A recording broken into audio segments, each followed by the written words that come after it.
News first channel ಹಾಗೂ ಡಿಜಿಟಲ್ನಲ್ಲಿ ಜಾಹೀರಾತು ನೀಡಲು ಈ ನಂಬರ್ಗೆ ಸಂಪರ್ಕಿಸಿ. ನ್ಯೂಸ್ ಫಸ್ಟ್ ಲೈವ್ಗೆ ಸ್ವಾಗತ. ನಾನು ವಿಜಯ್ ವೀರಪ್ಪ. ಮೊದಲಿಗೆ ಹೆಡ್ಲೈನ್ಸ್. ಧರ್ಮಸ್ಥಳದ ಬುರುಡೆ ಪ್ರಕರಣದಲ್ಲಿ ಇಡಿ ಅಧಿಕಾರಿಗಳು ಎಂಟ್ರಿ. ಪ್ರಕರಣದ ಹಿಂದೆ ವಿದೇಶಿ ವ್ಯವಹಾರ ನಡೆದ ಮಾಹಿತಿ. ಫೆಮಾ ಮತ್ತೆ ಫೆರಾ ಆಕ್ಟ್ ಅಡಿಯಲ್ಲಿ ಇಡಿ ಕೇಸ್ ದಾಖಲು.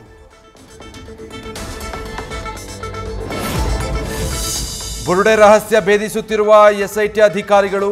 ಉಜಿರೆಯಲ್ಲಿ ಹಳ್ಳಿಮನೆ ಹೋಟೆಲ್ನಲ್ಲಿ ಶೋಧ. 6 ತಿಂಗಳ ಹಿಂದೆ ಒಂದು ದಿನ ಇದೇ ರೆಸಾರ್ಟ್ನಲ್ಲಿ ತಂಗಿದ್ದ ಚಿನ್ನಯ್ಯ, ಗಿರೀಶ್, ಜಯಂತ್. ಸಿಬ್ಬಂದಿ ಹೇಳಿಕೆಯೂ ಪಡೆದ ಎಸ್ಐಟಿ.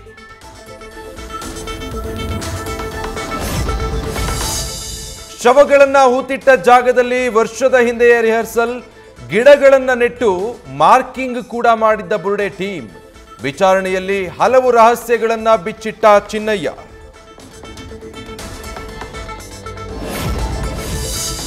ಉಜಿರೆ, ಬೆಂಗಳೂರಲ್ಲಿ ಸ್ಥಳ ಮಹಜರು ಮುಗಿಸಿರುವ ಎಸ್ಐಟಿ. ಚೆನ್ನನ ಜೊತೆ ಉಳಿದವರ ಭಾಗಿ ಬಗ್ಗೆಯೂ ಸಾಕಷ್ಟು ಸಾಕ್ಷಿಗಳು ಪತ್ತೆ. ಚಿನ್ನಯ್ಯನ ಕಸ್ಟಡಿ ಪ್ರಕ್ರಿಯೆ ಮುಗಿದ ಮೇಲೆ ನೋಟಿಸ್ ನೀಡೋಕೆ ಸಿದ್ಧತೆ.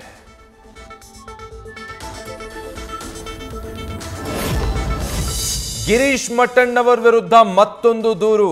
ಯೂಟ್ಯೂಬ್ ಸಂದರ್ಶನದ ವೇಳೆ ಅಶ್ಲೀಲವಾಗಿ ಮಾತಾಡಿದ ಆರೋಪ. ಬೆಳ್ತಂಗಡಿ ಪೊಲೀಸ್ ಠಾಣೆಯಲ್ಲಿ ಪ್ರಕರಣ ದಾಖಲು.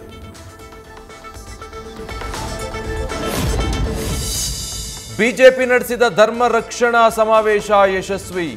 ಹೈಕಮಾಂಡ್ಗೆ ವರದಿ ಸಲ್ಲಿಸಿದ ಬಿಜೆಪಿ ರಾಜ್ಯಾಧ್ಯಕ್ಷ ಬಿವೈ ವಿಜಯೇಂದ್ರ. ಪ್ರಕರಣ ಎನ್ಐಎಗೆ ವಹಿಸುವಂತೆ ಮುಂದುವರಿದ ಒತ್ತಾಯ.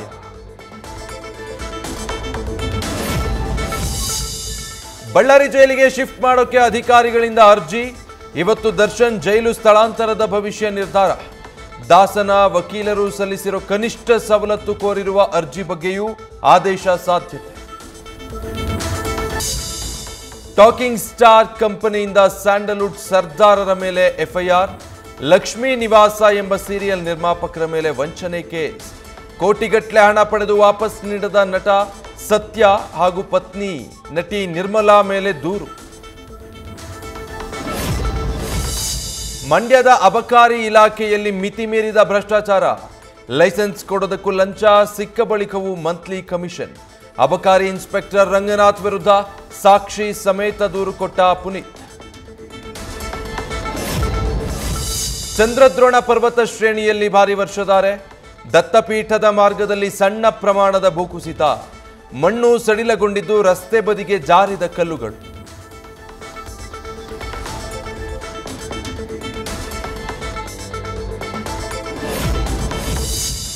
ರಾಷ್ಟ್ರ ರಾಜಧಾನಿ ದೆಹಲಿಯಲ್ಲಿ ಯಮುನೆ ಅಬ್ಬರ.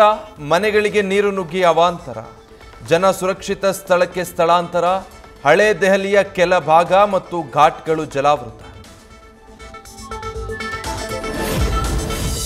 ಮಳೆ ರಗಳೆ, ಕಿಲೋಮೀಟರ್ ಗಟ್ಟಲೆ ಟ್ರಾಫಿಕ್.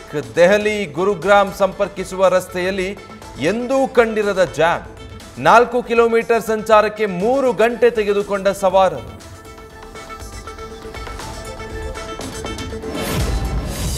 ಕಾಣದ ರಸ್ತೆಗೆ ಹಂಬಲಿಸಿದೆ ಮನ. ಕಾಣಬಲ್ಲೆನೆ ಒಂದು ದಿನ, ನೋಡಬಲ್ಲೆನೇನೋ ಒಂದು ದಿನ. ಹಾಡಿನ ಮೂಲಕ ಗುಟ್ಟಹಳ್ಳಿ ರಸ್ತೆಯ ವರ್ಣನೆ.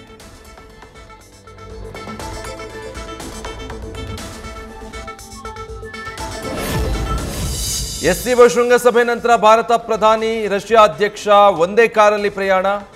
ನರೇಂದ್ರ ಮೋದಿಗಾಗಿ 10 ನಿಮಿಷ ಕಾರಲ್ಲೇ ಕಾದ ಪುಟಿನ್. 45 ನಿಮಿಷ ಉಭಯ ನಾಯಕರ ಚರ್ಚೆ.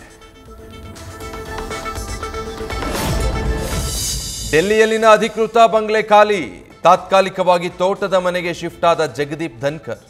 ಪೆನ್ಷನ್ಗೂ ಅಪ್ಲೈ ಮಾಡಿದ ಮಾಜಿ ಉಪರಾಷ್ಟ್ರಪತಿ.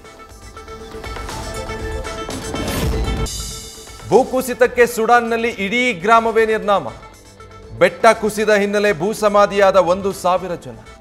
ಅವಶೇಷವಿಲ್ಲದಂತೆ ಜೆಬೆಲ್ ಮರ್ರಾ ಪ್ರದೇಶದ ಟಾರ್ಸಿನ್ ಗ್ರಾಮವೇ ನಾಪತ್ತೆ. ಕಿಚ್ಚನ ಹುಟ್ಟುಹಬ್ಬಕ್ಕೆ ಅಭಿಮಾನಿಗಳಿಗೆ ಗುಡ್ ನ್ಯೂಸ್. ಸೆಪ್ಟೆಂಬರ್ 28ರಂದು ಆರಂಭವಾಗಲಿದೆ ಬಿಗ್ ಬಾಸ್. ಇಂದು ಸಂಜೆ ಆಗಲಿದೆ ಅನೌನ್ಸ್ಮೆಂಟ್. ನ್ಯೂಸ್ ಫಸ್ಟ್ ನಿರ್ಭೀತಿಯಿಂದ ನಿಮ್ಮ ಪರವಾಗಿ.